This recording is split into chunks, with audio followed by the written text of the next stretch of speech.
안녕하세요. 반갑습니다. 다산에드 전병칠 원장입니다. 이번 시간에는 우리가 2018년도 전기기능사 필기 4회 시험 보건 문제를 풀어보도록 하겠습니다.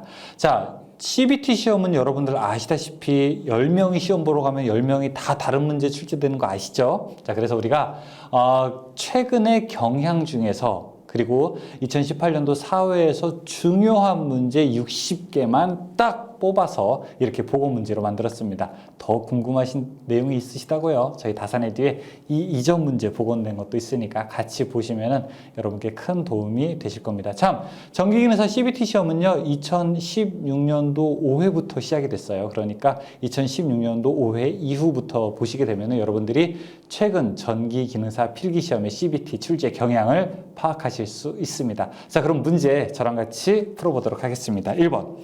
10 일렉트론 볼트는 몇 줄인가? 이렇게 나와 있습니다. 자, 1번에 여러분들 이렇게 10하고 2하고서 V 써 있으면은 이게 어떻게 읽는 거냐 어려우실 수 있는데 읽을 때는요, 일렉트론 볼트 이렇게 읽습니다. 따라해 보시죠. 뭐라고요?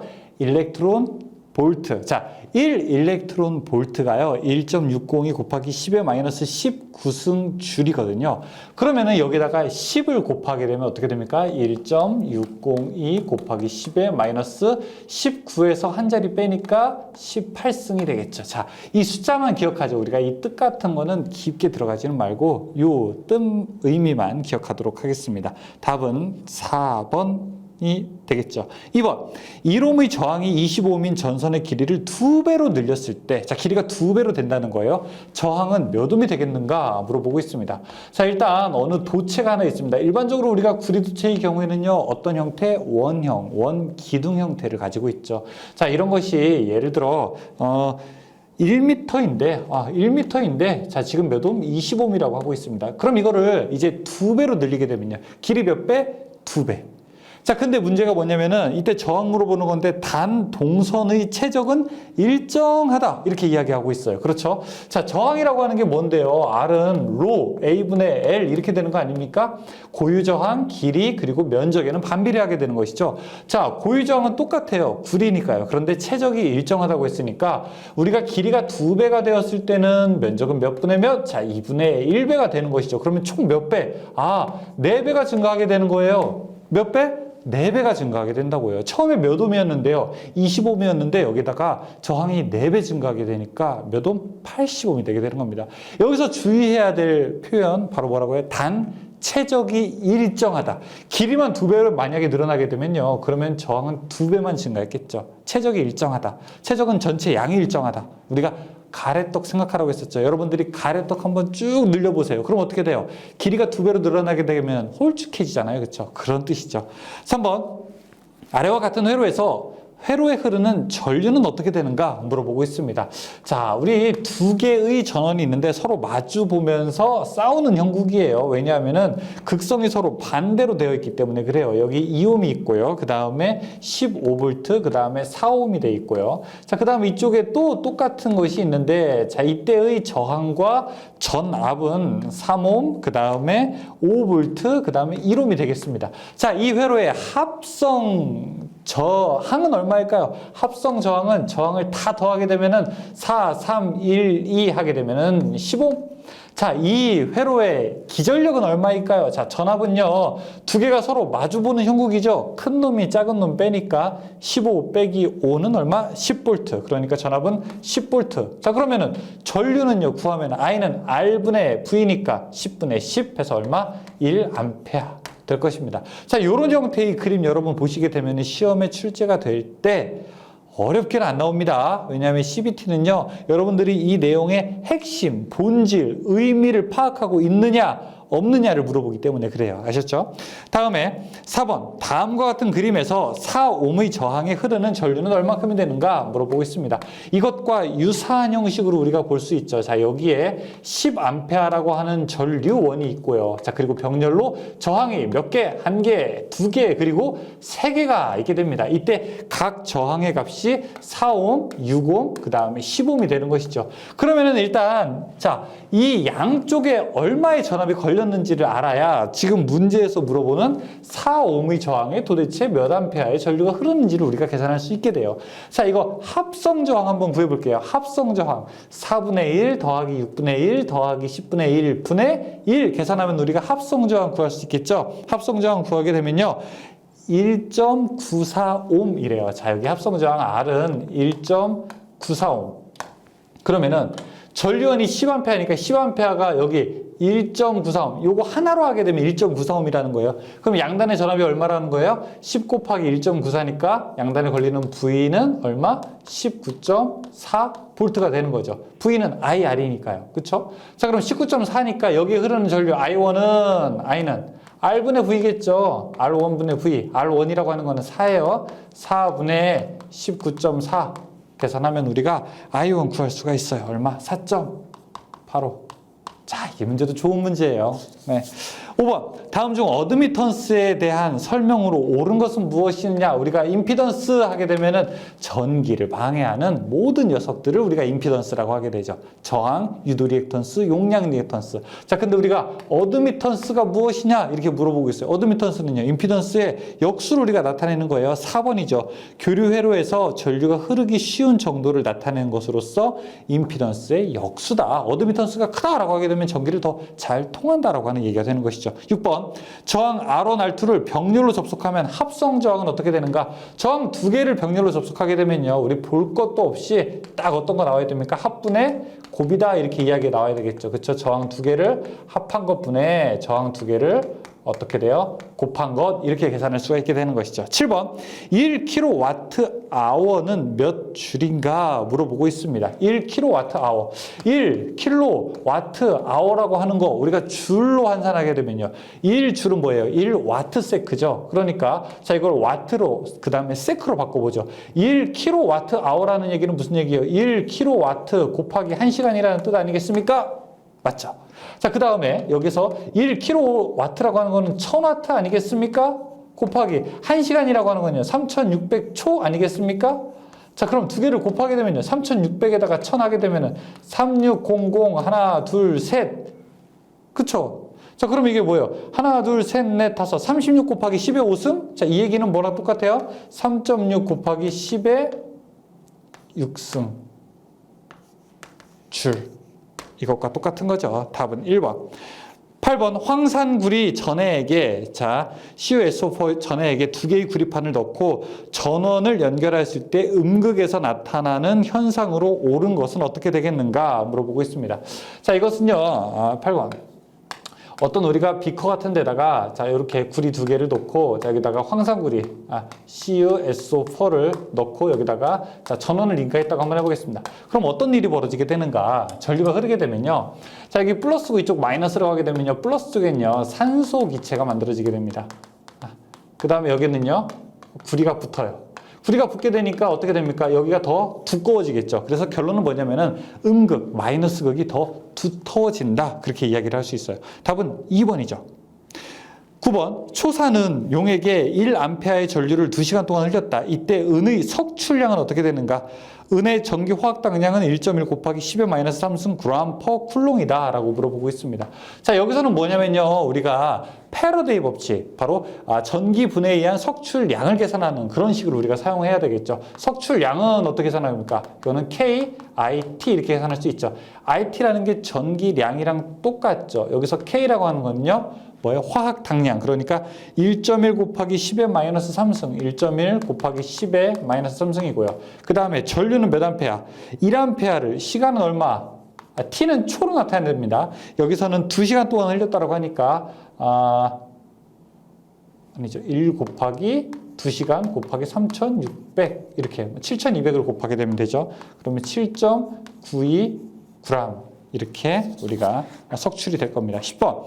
다음 그림과 같이 박검정기 원판 위에 양의 대전체를 가까이 했을 때 박검정기는 양으로 대전되어 벌어진다. 이와 같은 현상은 무엇이라고 해야 되는가? 양을 갖다 댔더니 그 바로 밑에는 뭐가 돼요? 음이 되죠. 그 밑에는요 이제 양으로 분리가 되기 때문에 이걸 우리가 정전유도 세포라고 부르게 되죠. 11번 진공 중에 10 마이크로쿨롱과 20 마이크로쿨롱의 점전하를 1m의 거리로 놓았을 때 작용하는 힘은 어떻게 되는가? 지금 전하에 작용하는 힘이고, 자, 두 번째는 이게 진공 상태라고 하는 거예요. 진공 상태라고 하면은 힘 F는 자, 9 곱하기 10의 9승 그리고 R 제곱분의 Q1 그리고 Q2 이렇게 계산할 수가 있죠. 그러면은 9 곱하기 10의 9승 그리고 거리가 1m라고 했고요. 1의 제곱분의 자, Q1, Q2 각각 얼마라고 했습니까? 10 마이크로쿨롱과 20 마이크로쿨롱이기 때문에 10 곱하기 10의 마이너스 6승 그 다음에 20 곱하기 10의 마이너스 6승 이렇게 계산할 수가 있죠. 답은 얼마게요? 근데 제가 늘 이야기하죠, 여러분. 어떻게 해야 된다? 자, 이거 제 강의만 봐서는 안 된다. 어떻게 해야 된다? 여러분들이 직접 풀어봐야 된다. 제 강의를 보는 거는요, 크게 해설적 차원, 그 다음에 전략적 차원, 이 문제를 어떻게 풀 것인가라고 하는 분석적 차원의 접근에 도움이 되는 거지, 여러분들이 학습하는데 직접적 1차적 도움은 그렇게 안 될 수도 있어요. 그러니까 여러분들이 지금까지 제 강의를 보셨다면 이제 그만. 여러분들이 풀고 봐야 되는 겁니다. 아셨죠? 그리고 한번 직접 이런 거 계산기로 해봐야 돼요.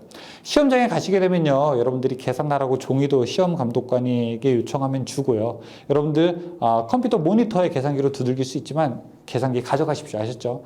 여러분들이 직접 사용하시던 계산기 가져가셔서 직접 눌러봐야지 계산 속도가 훨씬 빠르게 됩니다. 모니터에서요, 마우스로 이렇게 누르게 되면요, 그거 쉽지 않아요. 직접 여러분들이 계산해 보시기 바라겠습니다. 그런 차원에서 여기는 여러분들에게 남겨놓을게요. 답은 1번 나오시죠? 네. 12번. 자, 전기량 10 마이크로쿨롱을 1000볼트로 콘덴서에 충전하면 축적되는 에너지는 얼마큼이 되는가? 자, 콘덴서에 축적되는 에너지 식 어떻게 됩니까? W는 어떻게 돼요? 2분의 1 CV의 제곱. 자, 근데 이거는 정전, 용량을 알아야 되고 전압을 알을 때죠. 자, 그런데 Q는 어떻게 됩니까? Q는 CV 아니겠어요? 그러니까 이거를 CV를 Q로 바꾸게 되면은 2분의 1 QV 이렇게도 넣을 수 있겠네요. 자, 여기서는 Q 값과 V 값을 알려줬어요. Q 값은 얼마라고 했냐면은 10 마이크로쿨롱이라고 했고요. 그쵸? 그러니까 2분의 1 곱하기 10 곱하기 10의 마이너스 6승 곱하기 전압이 얼마라고 했냐면은 전압은요 1000이 됩니다. 1000. 자, 그러니까 2분의 1 QV가 되죠. 답은 몇 번? 답은 어떻게 해요? 여러분들이 한번 계산해보기. 예. 13번. 전기 분해하여 금속의 표면에 산화피막을 만들어 이것을 유전체로 이용한 것은 무엇입니까? 물어보겠죠. 13번의 답은 3번 전해 콘덴서. 14번. 정전 용량이 같은 콘덴서 두 개가 있다. 자, 이것을 직렬 접속할 때의 값은 병렬 접속할 때의 값보다 어떻게 되는가 물어보겠습니다. 콘덴서가 두 개 있다고 하게 되는 거죠. 자, 이거를 직렬로 접속하고 병렬로 한번 접속해요. 예를 들어 제가 10짜리가 콘덴서 얼마? 자, 10페럿짜리가 두 개 있다고 한번 해보겠습니다. 그럼 10페럿을 직렬로 놓을게요. 그 다음에 또 하나를, 자, 10페럿을 병렬로 한번 넣어볼게요. 10페럿을 병렬로 놓게 되면요, 두 개를 더하면 되는 것이죠. 그러면 20페럿이 되죠. 직렬로 놓게 되면요, 오히려 하나만도 못하죠. 2분의 C가 되니까. 그럼 이거는 5페럿이 되는 거죠. 그럼 몇 배예요? 지금 여기를 잘 봐야 돼요, 이제. 직렬 접속할 때의 값은 병렬의 얼마인가? 4분의 1이 되는 것이죠. 그렇죠? 답은 2번. 4분의 1로 감소하게 된다. 5번. 다음 중 자기 저항의 단위에 해당하는 것은, 이거는 우리가 몇 번이나 했었죠. 암페어 턴 퍼 웨버. 16번. 공심 솔레노이드의 내부 자기의 세기가 800A 턴 퍼 미터일 때 자속 밀도는 어떻게 되는가 물어보겠습니다. 자, 자속 밀도 구하는 거는요, B는 이렇게 계산한다. 뮤 H. 자, 이 식 하나만 기억하죠. 식을 계산하기 어렵다라고 하게 되면은 그냥 보기에 나와 있는 거 두 개 그냥 곱해버리세요. 그쵸? 자, 그럼 뮤라고 하는 거는 진공의 투자율에다가 비투자율 곱하게 되는 건데, 지금 여기서는 문제에서 자, 공심의 솔레노이드, 그러니까 공기 중의 투자율은 4파이 곱하기 10의 마이너스 7승입니다. 그 다음에 H 자기장의 세기가 800이에요. 자, 이거 계산하면 우리가 원하는 값을 얻을 수 있어요. 1 곱하기 10의 마이너스 3승. 답 1번. 17번.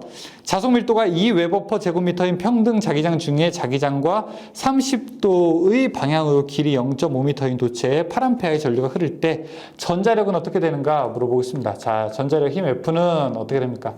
B, I, L, 사인, 세타. B, 자속 밀도, I, 전류, 그 다음에 L, 도체의 길이, 사인 세타. 도체와 자속이 이루는 각도 이렇게 계산할 수가 있죠. 자, B 자속 밀도는 2이고요. 그 다음에 전류는 얼마? 8A 곱하기 길이는 얼마? 0.5m죠. 미터 단위라니까 0.5. 그 다음에 사인 세타 각도는 사인 30도. 사인 30도. 자, 계산해 보세요. 그러면 아마 4N 나올걸요. 네. 18번. 자체 인덕턴스가 L1, L2인 두 코일을 직렬로 접속하였을 때 합성 인덕턴스를 나타내는 것은 어떻게 되는가? 이거는 뭐 그냥 우리가 딱 하고 문제만 보면 답이 나오죠. 어떻게? 딱 하고 문제만 보면 답이 나오게 됩니다. 합성 인덕턴스 L은 L1 플러스 L2 그 다음에 플러스 마이너스 2M이에요. 자, 여기서 문제. 어떠한 경우에서는 M이 상호 인덕턴스인데 상호 인덕턴스가 없다. 그러니까 코일 두 개가 있는데 코일 두 개가 미치는 영향이 0이다. 이때 합성 인덕턴스는 얼마냐 이렇게 물어볼 수도 있어요. 그럼 여러분 만약에 이 M이 0이라고 한번 해보세요. 이 M이 0이라고 하게 되면은 L1 플러스 L2 나오잖아요. 그쵸? 그럼 여기가 0이 되면 어떻게 됩니까? 이거는 그대로 L1 플러스 L2 그냥 끝나는 거예요. 아셨죠? 자, 다시 한번. 기본식은 어떻게 된다? 기본식은 L1 플러스 L2 플러스 마이너스 2M인데 상호 인덕턴스가 0일 때 식은 어떻게 되냐? 이렇게 물어보게 되면 어떻게 된다고요? 답은 L1 플러스 L2가 된다. 왜? M이 0이면요. 여기 뒤에는 있으나 많아잖아요. 아시겠어요? 힘드시죠? 전기 공부가 어렵습니다, 여러분. 근데 여러분들이 제가 이제 자주 드리는 말씀 중에서 뭐 3번 반복해라, 아니면은 처음에는 누구나 어렵다, 그 다음에 우리가 합격할 정도의 점수만 맞자 이런 얘기 이제 드리게 되는데, 왜냐하면 여러분들이 이제 중요한 부분이 있다는 거 저도 인정을 합니다. 근데 학문적으로 우리가 너무 깊게 들어가게 되면요, 사실은 대학교를 4년을 다시 다녀야지 여기 있는 내용을 우리가 학문적으로 완벽하게 할 수 있어요. 이런 것들을 우리가 실제로는 다 전기자기학이라고 하는 그런 학문적 기본을 근간으로서 최종 유도된 결론식에 불과하거든요. 그러니까 여러분께서 어쨌든 학문적인 어려움이 있고 궁금증이 조금 있더라도 그거는 좀 한켠으로 조금 이렇게 놓으시고, 어쨌든 우리의 1차적 목표가 필기시험으로 봤을 때는 60점을 넘자. 그죠? 60점을 넘자이기 때문에 여러분께서 당분간 이런 이제 최종식을 중심으로 학업을 좀 임해 주시고, 그 다음에 이런 게 조금 더 깊게 공부하고 싶다라고 하게 되면은 전기기능사 딴 다음에, 언제? 전기기능사 딴 다음에 여러분들이 한번 공부를 해보시면 더 좋을 것 같아요. 아니면은 기사 가게 되면은 조금 학문적으로 조금 더 우리가 원리에 좀 가깝게, 공학 이론에 가깝게 공부를 해야 됩니다. 그럴 때 여러분들이 조금 더 깊게 들어가시면 좋겠습니다. 결론은 뭐냐면은 전기기능사 필기시험 딱 보기 위해서는 다산에듀의 강의가 여러분에게 가장 알맞다. 뭐 이런 말씀 드리는 겁니다. 자, 다음 문제 19번. 이 전력기법으로 평형 3상 전력 측정하려고 합니다. 자, 이때 하나는 500이 나왔고요. 하나는 300이 나왔답니다. 합성은 얼마입니까? 물어보고 있어요. 자, 전력 구하려면요. 전력을 하려면 그냥 두 개 전력계 더하면 돼요. 자, 그래서 전체 전력은 얼마입니까? 500 더하기 300에서 800W다. 라고 우리가 딱, 이거는 더하기만 하면은 풀 줄 아는 문제죠. 다음 20번. 그림과 같은 3상 델타 회로를 등가 Y결선으로 환산하면 각 상의 임피던스는 얼마가 돼야 되는가 물어보고 있습니다. 20번 요즘 조금 헷갈리시는 분들도 계실 수 있는데, 자, 델타 결선으로 얼마가 있냐면은 이게 12ohm짜리래요. 12, 그 다음에 그림에 이렇게 되어 있고 얘가 12. 자, 이 그림이 맞죠? 그쵸? 12가 델타 결선으로 되어 있죠. 자, 이거 실제 결선으로 만약에 이 양단의 저항 한번 구해봐요. 양단 저항 구하게 되면 어떤 모양입니까? 이런 모양이랑 똑같죠? 여기 12짜리 저항이 있고요. 그 다음에 이렇게 직렬로 12 있으니까 여기는 24짜리 저항이 있는 거랑 똑같죠? 그럼 10이랑 24짜리 저항이 합분해 곱하게 되면은 이 합성저항은 얼마예요? 이거는 우리가 몇 옴짜리? 8옴짜리 넣은 거랑 또 똑같아요. 그럼 이걸 우리가 Y결선으로 했을 때, 자, Y결선이 이런 거 아니겠습니까? 자, 이렇게 Y결선 했을 때 얼마여야지 8옴 됩니까? 4죠. 이 값이 얼마? 델타 결선 했을 때 3분의 1이 돼야지 여기도 8옴이 되고요. 여기도 8옴이 되는 거죠. 양단이. 그러니까 등가 저항을 구하게 되려면은 델타 1대의 3분의 1을 우리가 계산할 수 있게 되는 것이죠. 몇 옴짜리? 4옴짜리 놔야 되는 것이죠. 21번. 직류기에서 브러쉬의 역할은 어떤 역할입니까? 브러쉬라고 하는 거는요, 외부랑 내부를 연결시켜주는, 직접 만나는 부분이 되는 것이죠. 4번. 전기자 권선과 외부 여유를 접속한다. 22번. 직류 발전기의 특성 곡선 중에서 상호 관계가 옳지 않은 것은 무엇입니까? 신규 문제예요. 자, 첫 번째 무부하 포화 곡선, 그 다음에 세 번째 부하 특성 곡선, 이거 다 계단, 계좌전류, 단자전압 외우시면 돼요. 그 다음에 2번에 외부 특성 곡선이라고 하는 건 뭐라고 했습니까? 바깥에서 봤을 때, 우리가 예를 들어 발전기가 있는데 바깥에서 볼 수 있는 거는 뭐예요? 전압, 전류 두 개밖에 없지 않습니까? 그러니까 이거는 부하 전류와 단자전압. 내부 특성 곡선은요, 부하 전류와 그 다음에 어떤 거예요? 만드는 전기, 유기기 전력을 볼 수 있습니다. 답은 4번이에요.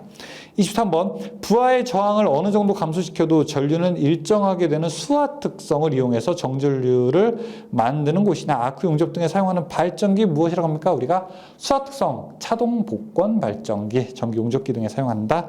자, 24번. 전동기의 회전 방향을 바꾸는 역회전의 원리를 이용한 제동 방법은 잘 돌고 있다가 반대편 토크를 걸어줘서 반대편으로 만들어주는 동력으로 제동하는 방법. 이걸 우리가 역상제동이라고 하게 되죠. 25번. 변압기의 원리는 어느 작용을 이용한 것인가? 1차에서 2차로 전자 유도작용. 26번. 변압기의 성층, 철심, 강판 재료로서 철의 함유량은 대략 몇 %인가 물어보고 있습니다. 이게 철의 함유량이 근데 자 조금 제품마다 달라요. 그런데 약 4에서 4.5%로 여러분들이 기억을 하시면 되겠습니다. 어떤 게? 규소가 4에서 4.5%니까 그러면 철은 얼마큼이 들어가겠습니까? 철은요, 그럼 96에서 약 한 97%, 뭐 95에서 97, 뭐 96, 이 정도가 대충 들어가면 됩니다. 답은 2번 우리가 딱 이야기를 할 수 있어요. 27번. 변압기에서 퍼센트 저항 강하 3%, 리액턴스 강하가 4%일 때 역률 0.8에서의 전압 변동률은 어떻게 되는가 물어보고 있습니다. 27번. 우리가 전압 변동률 계산하게 되면요. 이는 이렇게 P 코사인 세타 플러스 Q 사인 세타 이렇게 계산할 수가 있죠. P는 퍼센트 저항 강하, Q는요, 퍼센트 리액턴스 강하. 우리가 코사인이 0.8이면 사인은 얼마입니까? 0.6이죠. 왜? 삼각함수에서 코사인 제곱 세타 플러스 사인 제곱 세타 하게 되면은 이거 얼마입니까? 1이 나와야 되기 때문에 그래요. 그래서 지금 문제에서는 P 값이 얼마라고 했냐면은 3이고요. 자, Q 값은 4, 코사인이 0.8이라고 했으니까 여기는 0.6, 83, 2.4, 64, 2.4 합치게 되면은 4.8 될 수 있겠네요. 3번. 28번. 수전단 발전소용 변압기 결선에 주로 사용하고 있으며 한쪽은 중성점을 접지할 수 있고 다른 한쪽은 제3고조파에 의한 영향을 없애주는 장점을 가지고 있는 삼상 결선 방식은 무엇입니까? 물어보고 있습니다. 자, 중성점을 접지할 수 있고 라고 하니까 Y결선을 이야기할 수 있고요. 다음에는 3고조파가 없다라고 하니까 이걸 우리가 델타 결선이라고 할 수 있겠죠. 그러니까 이 Y결선의 장점도 있고 델타 결선의 장점도 있는 거, 이것은 바로 Y 델타 결선이 들어가겠죠. 답은 3번. 29번. 삼상 변압기의 병렬 운전 시 병렬 운전이 불가능한 결선 조합은 어떻게 되는가 물어보고 있습니다. 이럴 때는 우리가 델타의 개수나 Y의 개수를 세어보면 되는 것입니다. 델타, Y 세어봐서 홀 쓰면 안 돼요. 홀 쓰면 안 돼요. 위상차가 발생해서. 답은 몇 번? 2번. 델타 3개, Y 하나잖아요. 그렇죠? 이건 안 돼요. 30번. 전력 변환 기기가 아닌 것은 변압기, 정류기, 인버터 다 전력 변환 기기입니다. 그런데 3번에 유도전동기는요. 이건 전동기는 전력을 동력으로 변환하는 기기죠. 상관없죠. 31번. 유도전동기의 동작 원리로 옳은 것은 무엇입니까? 전동기라고 하는 것은 전자유도와 플레밍의 왼손 법칙. 좌전. 왼손이 전동기 법칙이잖아요. 그렇죠? 1번. 32번. 동기속도 3600rpm, 주파수 60Hz, 유도전동기의 극수는 어떻게 되는가 물어보고 있어요. 자, 일반적으로 우리가 사극 60Hz인 경우에는요 1800rpm이라고 하는 거 알아요. 왜? 자, NS는 동기속도는 P분의 120F 이렇게 가게 되는데 여기가 사극이고 60일 때 1800이 나온다는 걸 알 수 있죠. 이와 함께 자, 지금 문제에서는 3660Hz래요. 몇 극? 60Hz가 3600rpm이라고 알고 있는데 속도가 2배가 되잖아요. 극수는 반이 돼야 되겠죠. 그렇죠? 분모가 반이 돼야 되니까 답은 2극이 된다. 2극. 33번. 삼상 유도전동기 회전 방향을 바꾸기 위한 방법은 세 가닥 중에서 임의의 두 가닥을 바꾼다. 답 2번. 34번. 삼상 유도전동기에서 회전자가 슬립 S로 회전하고 있을 때 2차 유기전압 E2S, 2차 주파수 F2S 일 때 S와의 관계가 어떻게 되는가? 삼상 유도전동기에서 1차와 2차는 무조건 슬립을 곱하게 되는 겁니다. 1차에 슬립 곱하면 2차 되고요. 1차에 슬립 곱하게 되면 역시 2차 되는 거예요. 자, 이 2차 기전력은 2차 입력에다가 2차 유기전압에다가 슬립 곱하게 되면은 그 다음에 2차 유기기전력이 되는 거고요. 답은 1번이 되겠습니다. 35번. 유도전동기 2차 동선 PC, 2차 입력 P2, 슬립 S일 때 관계식으로 옳은 것은 어떻게 되는가? 35번에. P, C, 2차 동선은 어떻게 됩니까? 슬립에다가 2차 입력 곱하게 되는 거죠. 그래서 여기서 나온 식이 슬립이라고 하는 건 어떻게 됩니까? 2차 입력분의 2차 동선. 이렇게도 우리가 구할 수 있죠. 답은 4번. 36번. 정역 운전을 할 수 없는 단상 유도전동기는 반콘 분쉐 중에서 쉐이딩. 37번. 유도전동기 원선도 작성에 필요한 시험과 원선도에서 구할 수 있는 것이 옳게 배열된 것은 무엇입니까? 우리가 원선도에서 알 수 있는 거 주로 1 들어가는 거 알 수 있겠죠. 1차 동선, 1차 입력 이런 거 알 수 있고요. 원선도 작성하는 데 필요한 시험, 무브화 시험, 구속 시험, 저항 시험. 답은 1번이 옳게 배열돼 있죠. 38번. 난조 방지와 관계가 없는 것은 무엇인가? 난조가 뭐예요? 속도가 왔다 갔다 하면서 정신 못 차리는 게 우리가 난조라고 했죠. 난조에서 못 차리게 되면은 탈조로 가게 되는 겁니다. 4번, 1번에 제동건선 설치. 가장 효과적인 거죠. 두 번째, 전기자 건선의 저항을 작게 한다. 축 세륜을 붙인다. 플라이휠 효과를 이용한. 4번에 조속기의 감도를 예민하게 한다. 이게 아니라 조속기의 감도를 둔하게 할 수 있겠습니다. 39번. 동기전동기에서 전기자 반작용을 설명한 것 중에서 옳은 것은 무엇인가? 물어보겠습니다. 우리가 전기자 반작용을 하게 되면은 이 그림을 우리가 필연적으로 그릴 수밖에 없다. 자, 어떤 거 전기자 반작용을 설명하려면은 자, 이 곡선 위상에 대한 것들. 자, 판 위에다가 뭐 올려놓죠? 우리가 감자, 판 밑에다가는 증자. 자, 왼쪽에 이 3 분면이 뭐예요? 왼쪽에 있는 게 우리가 발전기, 오른쪽에 있는 게 전동기. 근데 지금 문제는 동기 전동기라고 하니까 이쪽은 볼 필요 없어요. 전동기에서 전류가 빠르면 감자작용이고요. 전압이 빠르면 증자작용이에요. 자, 이렇게 보는 거라고 했었죠. 이쪽은 전류가 빠른 거고 이쪽은 전압이 빠른 거고 감자, 증자. 전압보다 앞선 전류가 앞섰을 때 감자작용한다. 1번이 맞네요. 그렇죠? 다음 40번. 60Hz 삼상 반파 정류 회로의 맥동 주파수는 어떻게 되는가 물어보겠습니다. 우리가 단상일 때요. 단상일 때 60Hz 반파하게 되면 이런 모양 나오죠. 전파하게 되면 이런 모양 나오게 되고요. 근데 전파하게 되면 이게 리버스 되니까 반대편이 되니까 자 이런 모양으로 이렇게 되죠. 그래서 자 60Hz인데 60Hz 단상 반파하게 되면요. 60입니다. 단상 전파하게 되면은요. 그러면은 자, 한 사이클이 아니라 하나 더 만들어지니까 120개가 되고요. 자, 이때 이거를 삼상하게 되면요. 삼상하게 되면은 삼상 반파하게 되면은 180입니다. 63하고 18 되는 거죠. 41번. 연선 결정에 있어서 중심 소선을 뺀 층수가 3층이다. 소선의 총수는 얼마가 되는가? 6의 배수로 증가한다고 했었죠. 자, 처음에 중심 소선을 기준으로 나머지는 6가닥. 6, 2, 12, 6, 3, 18 이렇게 간다고 했었어요. 그렇죠? 그러니까 1층이라면은 1 더하기 6 해서 7, 2층이면은 1 더하기 6 더하기 12 해서 19, 3층이면은 1 더하기 6 더하기 12 더하기 18 해서 37. 3층일 때는 뭐예요? 37가닥이 되는 것입니다. 37가닥. 다음 42번. 나전선 상호간을 접속하는 경우 인장하중에 대한 내용으로 옳은 것은 우리가 전선을 접속할 때는 20% 이상 유지를 해야 되겠죠. 그렇죠? 80% 이상 유지해야 되겠죠. 기계적 강도가. 그러려면 그 뜻은 곧 20% 이상 감소시키지 않는다. 이렇게도 볼 수가 있죠. 답은 1번. 43번. 연필 케이블의 접속에 반드시 사용되는 테이프는 리노 테이프라고 이렇게 하십시오. 리노 테이프. 44번. 전등 한 개를 2개소에서 전멸하고자 할 때 옳은 배선은 무엇인가? 자, 44번이랑 45번이 거의 유사한 문제여서 같이 갈게요. 3로 스위치 회로 그릴 때는 이렇게 그려요. 그렇죠? 따단 따단 딴딴딴딴딴 램프. 그 다음에 여기 전원 S3-1, S3-2. 자, 이렇게 그리게 되니까 만약에 여기 전등이 있고, 자, 여기 이제 각쪽, 여기 3로 스위치가 있다. 그 다음에 여기 전원이 있다. 전원에서 가는 건 항상 두 가닥이에요. 3로 스위치는요, 하나, 둘, 세 가닥. 이쪽도 하나, 둘, 세 가닥. 이렇게 세 가닥씩 표시할 수 있겠죠. 이게 답입니다. 근데 이거를 2개소 전멸이라고 하니까 3로 스위치 2개가 필요하죠. 만약에 3개소에서 전멸하고 싶어 한다라고 하게 되면 이 사이에다가 뭘 집어넣습니까? 4로 스위치를 집어넣게 되면 되는 것이죠. 나란히. 그 다음에 X자, S4로 스위치. 그러면은, 자, 3개소에서 전멸하고 싶다. 내가 만약에 3개소 전멸하고 싶을 때는요. 3로 몇 개? 2개, 4로 몇 개? 1개. 만약에 4개소에서 내가 전멸하고 싶다라고 하면은 3로 몇 개? 2개, 4로 몇 개? 2개. 자, 이렇게 되는 것입니다. 100개소에서 하고 싶다. 3로 2개, 4로 98개. 연결할 수 있죠. 45번 답은 2번이죠.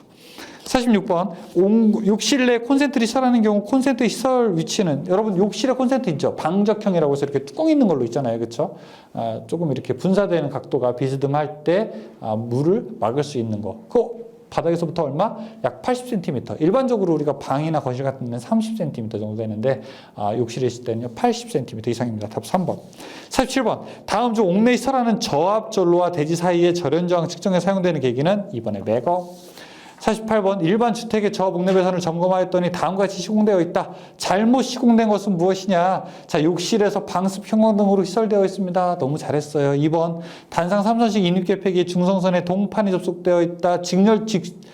퓨즈 사용하지 않고 직결 접속한 거죠. 잘했어요. 3번에 합성수지관 공사의 관의 지지점 간의 거리가 2m로 되어 있다.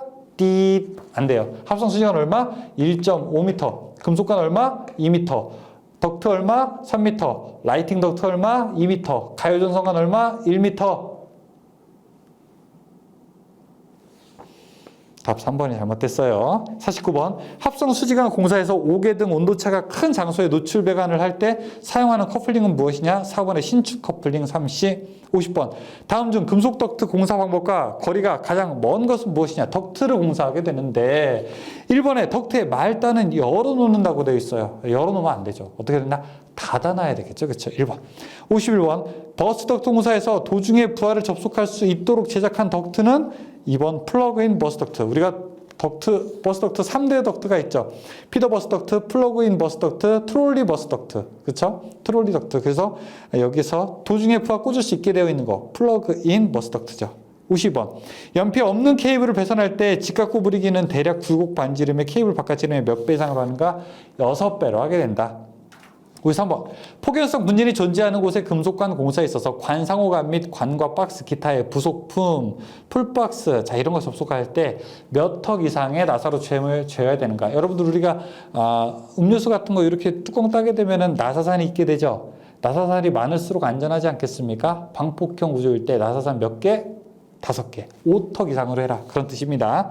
자, 54번. 터널 갱도 기타 이와 유사한 장소에서 사람이 상시 통행하는 터널 내의 배선 방법으로 적절하지 않은 것은 다른 거 좋아요. 애자, 금속관, 합성수지관, 그 다음에 가요전선관, 케이블 다 괜찮아요. 그런데 1번에 라이팅 덕트는 안 돼요. 라이팅 덕트는 안 됩니다. 55번. 일종 접지공사의 접지선의 굵기는 공친단 면적 얼마 이상의 연동선이어야 되는가? 1종 6, 2종 16, 그 다음에 3종은 2.5 이렇게 넘어가죠. 55번의 답은 3번. 56번. 저압 단상 3선식 회로의 중성선은 어떻게 되어 있는가? 자, 56번 문제 보게 되면은 저압 단상 3선식 이런 거잖아요. 그쵸? 동시개폐형 사용돼야 되겠죠. 아니면 중간에는 어떻게 돼야 돼요? 반드시 퓨즈를 설치하면 안 되죠. 퓨즈 설치하면 안 됩니다. 직결해야 되는 겁니다. 1, 2, 3번 어쨌든 퓨즈를 넣는다는 얘기예요. 퓨즈 넣으면 안 돼요. 끊어지게 되면 어떻게 돼요? 뒤에 언밸런스, 부하가 불평형되기 때문에 이런 걸 방지하기 위해서 퓨즈를 넣지 않습니다. 57번. 저압 크레인 또는 호이스트 등의 트롤리선을 애자 사용 공사에 의하여 옥내 노출 장소를 시설할 때 트롤리선 바닥에서 최소 3.5m 이상으로 해야 됩니다. 58번. 고압 가공 인입선이 케이블 이외의 것으로서 그 아래 위험 표시를 하였다면 전선의 지표상 높이 이것도 역시 3.5m. 자, 다음에 59번. 배선용 차단기를 나타내는 그림 기호는 무엇인가? 답은 몇 번? 1번 B 브레이커라고 되어 있죠. 2번은 누전 차단기고요. 3번은 시간 타임 스위치, 4번은 그냥 개폐기. 60번 일반적으로 학교 건물이나 은행 건물 등의 간선의 수용률은 얼마큼이 되는가? 수용률은 뭐예요? 설비 용량분의 최대 수용 전력이죠. 이만큼 내가 설비를 만들었는데 최고 많이 쓸 때 몇 퍼센트 정도 쓰는가? 보통 우리가 학교 주택 이런 것들은 한 70% 정도 쓴다. 이렇게 이야기를 할 수가 있겠습니다. 자, 여기까지 우리가 CBT 문제를 한번 풀어봤습니다. 여러분들 60문제는 아니고 그동안 다산에 대해서 2016년도 5회 때부터 지금까지 쭉 함께 있는 거를 보시게 되면은 최근의 문제 흐름을 여러분께서 분명하게 보실 수 있게 됩니다.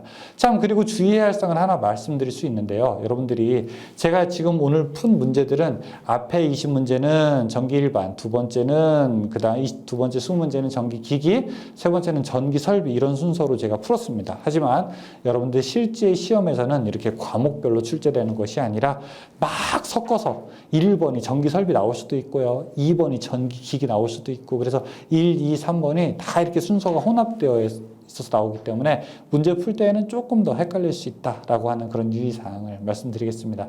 여러분들이 공부하는데 항상 다산에듀가 함께 있는 거 아시죠? 저희 다산에듀는 여러분께 전기 자격증을 취득하기 위한 전기 자격증을 얻기 위한 가장 빠른 길로 안내를 하고 있습니다. 다산에듀와 함께 좋은 강의 되시고 여러분의 성공과 함께 하기를 바라겠습니다. 저는 전명실 원장이었습니다. 감사합니다.